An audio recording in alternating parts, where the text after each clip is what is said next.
ನಮಸ್ತೆ. ಹಿರಿಯರು ಒಂದು ನಿಜ ಜೀವನದ ಘಟನೆಯನ್ನು ಹೇಳ್ತಾ ಇದ್ರಾಯ್ತು.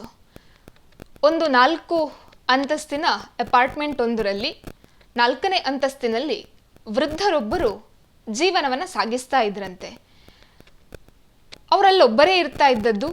ಆ ಮನೆಗೆ ಯಾರು ಸಂಬಂಧಿಕರು ಬರ್ತಾ ಹೋಗ್ತಾ ಇದ್ಯಾವುದೂ ಸಹ ಇರಲಿಲ್ಲ. ಆತ ತನ್ನ ಯೌವನದ ಹಂತದಲ್ಲಿ ಸಮಾಜದಲ್ಲಿ ಉನ್ನತವಾದಂತಹ ಸ್ಥಾನವನ್ನು ಹೊಂದಿದ್ರಾಯ್ತು, ಒಳ್ಳೆ ಕೆಲಸವನ್ನು ಸಹ ಹೊಂದಿದ್ರಾಯ್ತು, ಹೆಂಡತಿ ಮತ್ತು ಮಕ್ಕಳ ಜೊತೆಗಿನ ಜೀವನವೂ ಸಹ ಅಷ್ಟೇ ಅದ್ಭುತವಾಗಿತ್ತು.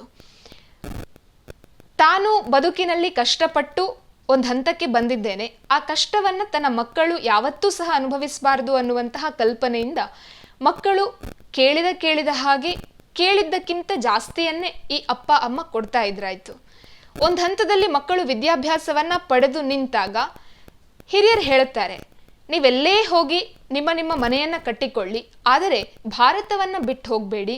ಯಾಕೆ ಅಂತ ಹೇಳಿದ್ರೆ ನಮ್ಮ ಜೊತೆಗೆ ನೀವಿರಿ ಅಂತ ಹೇಳಲಿಕ್ಕೆ ಸಾಧ್ಯ ಇಲ್ಲ, ಆದರೆ ನಾನು ಮತ್ತು ನಿಮ್ಮಮ್ಮ ಕರೆದಾಗ ಬರುವಷ್ಟು ಹತ್ತಿರ ನೀವಿರಬೇಕು ಅಂತ.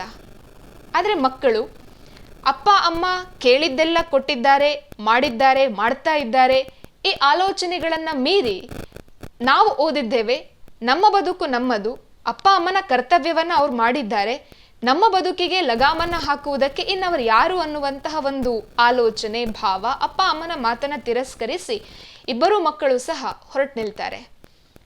ಆ ಮಕ್ಕಳೇನು ಫಾರಿನಿಗೆ ಹೋಗ್ತಾರೆ, ಅಲ್ಲೇ ತಮಗೆ ಇಷ್ಟ ಬಂದವರನ್ನ ಮದುವೆ ಆಗಿಕೊಂಡು ಅವರ ಸಂಸಾರವನ್ನ ಮುಂದುವರಿಸ್ತಾರೆ.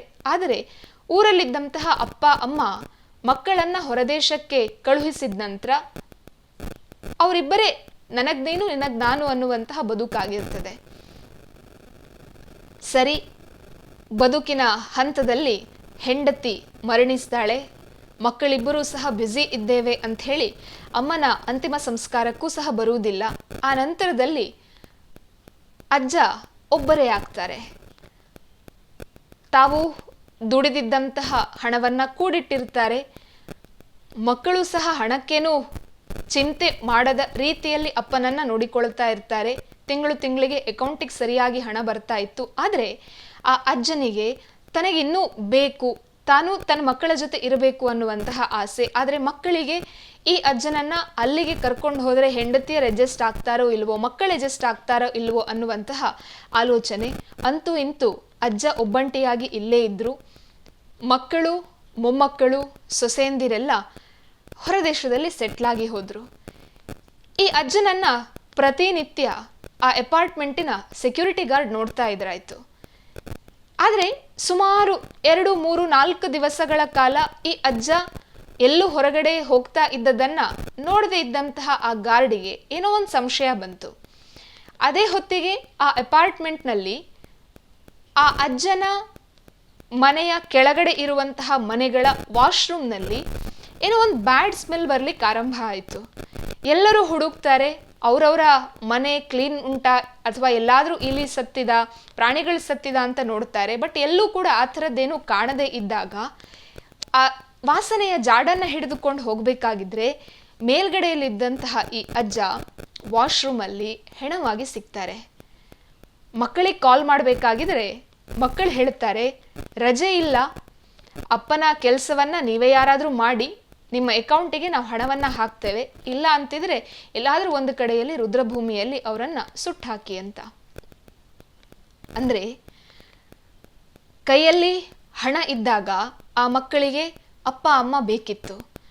ತಮಗೆ ರೆಕ್ಕೆ ಬಲಿತಾಗ, ತಮ್ಮ ಕೈಯಲ್ಲಿ ಹಣದ ಚಲಾವಣೆ ಆದಾಗ ಅಪ್ಪ ಅಮ್ಮ ನಮ್ಮನ್ನ ಸಾಕಿದ್ದು ಅವರ ಕರ್ತವ್ಯ ಅಂತನ್ನಿಸಿತು.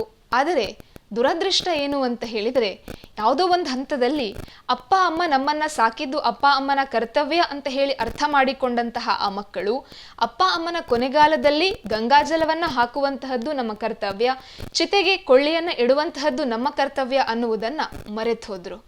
ಬದುಕು ಇಷ್ಟೇ. ಬದುಕು ಹೇಗೆ ಅಂತ ಹೇಳಿದಾಗ, ಹಣ ಇದ್ದಾಗ, ಸೌಂದರ್ಯ ಇದ್ದಾಗ, ಯೌವನ ಇದ್ದಾಗ, ಕೆಪಾಸಿಟಿ ಇದ್ದಾಗ, ಎಬಿಲಿಟಿ ಇದ್ದಾಗ ನಾವು ಎಲ್ಲರಿಗೂ ಸಹ ಬೇಕು. ನಮ್ಮ ಕೈಯಲ್ಲಿ ಏನೂ ಆಗುವುದಿಲ್ಲ, ವಯಸ್ಸಾದ ಹಾಗೆ ಸೌಂದರ್ಯ ಕ್ಷೀಣಿಸಿತು, ವಯಸ್ಸಾದ ಹಾಗೆ ಕೆಲಸ ಮಾಡ್ಲಿಕ್ಕೆ ಸಾಧ್ಯ ಇಲ್ಲ, ಹಣ ಬರುವಂಥದ್ದು ಕಡಿಮೆ ಆಯಿತು ಅಂತ ಹೇಳಿದರೆ ನಾವು ಸಮಾಜದಲ್ಲಿ ನಿಕೃಷ್ಟರಾಗ್ತೇವೆ. ಎಲ್ಲಿ ತನಕ ಅಂತ ಹೇಳಿದರೆ, ಬದುಕಿರುವಾಗ ಹಣವಿದ್ದಾಗ ನಮ್ಮ ಜೊತೆಯಲ್ಲಿ ಖುಷಿಯನ್ನು ಹಂಚಿಕೊಳ್ಳುವುದಕ್ಕೆ ಬರುವಂತಹ ಮಂದಿ, ನಮ್ಮಲ್ಲಿ ಹಣ ಇದ್ದಾಗ ನಮ್ಮ ಜೊತೆಗೆ ಸ್ನೇಹವನ್ನು ಮಾಡುವುದಕ್ಕೆ ಬರುವಂತಹ ಮಂದಿ ಅಷ್ಟೇ ಯಾಕೆ 3 ಗಂಟನ್ನ ಕಟ್ಟಿ 7 ಹೆಜ್ಜೆಯನ್ನ ಇಟ್ಟು ಧರ್ಮೇಚ ಅರ್ಥೇಚ ಕಾಮೇಚ ನಾತಿಚರಾಮಿ ಅಂತ ಹೇಳಿಕೊಂಡು ಬರುವಂತಹ ಹೆಂಡತಿಯೂ ಸಹ ಬದುಕಿರುವಾಗ ನಮ್ಮನ್ನ ನೋಡ್ತಾಳೆ. ಅದೇ ಈ ದೇಹದಲ್ಲಿ ಉಸಿರು ನಿಂತು ಹೋದಾಗ ನಮ್ಮನ್ನ ಆಕೆಯೂ ಸಹ, ಅಂದ್ರೆ ಗಂಡನನ್ನ ಆಕೆಯೂ ಸಹ ಗಂಡ ಅಂತ ಕರೆಯುವುದಿಲ್ಲ, ಹೆಣ ಅಂತ ಕರೀತಾಳೆ. ಆ ಹೆಣವನ್ನ ನೋಡಿ ಆಕೆಯೂ ಸಹ ಭಯಭೀತಳಾಗ್ತಾಳೆ.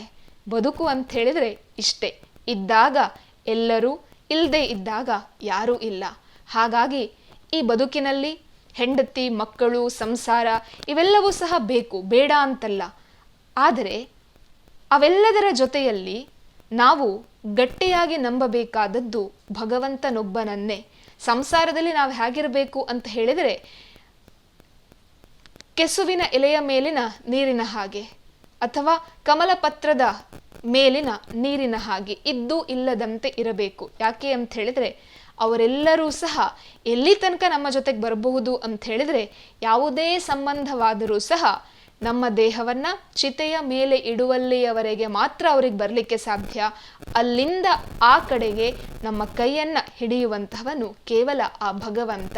ಹಾಗಾಗಿ ಬದುಕಿನ ಮಾಯಾ ಮೋಹಗಳಿಗೆ ಒಳಗಾಗದೆ ಅದನ್ನ ಜೀವನದ ಒಂದು ಭಾಗ ಅಂತ ಹೇಳಿ ನಾವು ಗ್ರಹಿಸಿಕೊಂಡು ಯಾವ ಹಂತದಲ್ಲಿಯೂ ಸಹ ಭಗವಂತನ ನಾಮಸ್ಮರಣೆಯನ್ನ ಬಿಡದೇ ಇದ್ದಾಗ ಮಾತ್ರ ಬದುಕಿನಲ್ಲಿ ಸಾರ್ಥಕತೆಯನ್ನ ಪಡಿಲಿಕ್ಕೆ ಸಾಧ್ಯ ಇದೆ.